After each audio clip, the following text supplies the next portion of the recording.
রাসূল বলেন যখন ঈদুল ফিতরের দিন উপস্থিত হয়ে যায় তখন আল্লাহ তাআলা ফেরেশতাদের নিকট গৌরব করতে থাকে,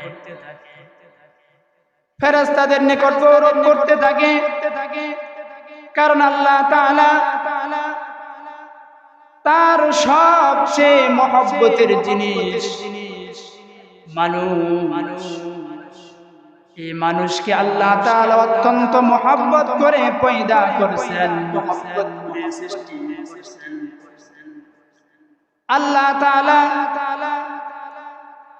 এই পৃথিবীর মধ্যে যত কিছুই সৃষ্টি করেছেন সব কিছু আল্লাহ তাআলা বলার সাথে সাথে হয়ে গেছে।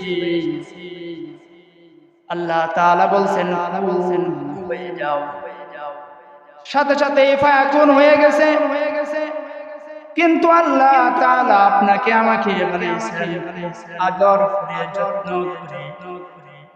আল্লাহ তাআলা তার কুদরতের হাত দ্বারা আপনার আমার চেহারাটা বানাইছেন। কারণ আপনার আমার চেহারাটা অত্যন্ত দামি একটা চেহারা।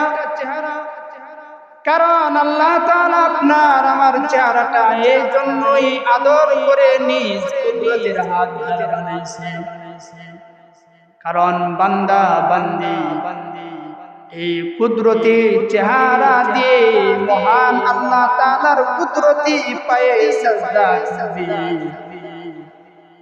যে জায়গাটা মহান আল্লাহ তাআলার কুদরতের পায়ের মধ্যে পড়বে সেই জায়গাটা অত্যন্ত দামি হবারই কথা। এই জন্যই তো মহান আল্লাহ তাআলা সেই চেহারাটা আল্লাহ তাআলা নিজ হাত দ্বারা বানিয়েছেন। সুবহানাল্লাহ।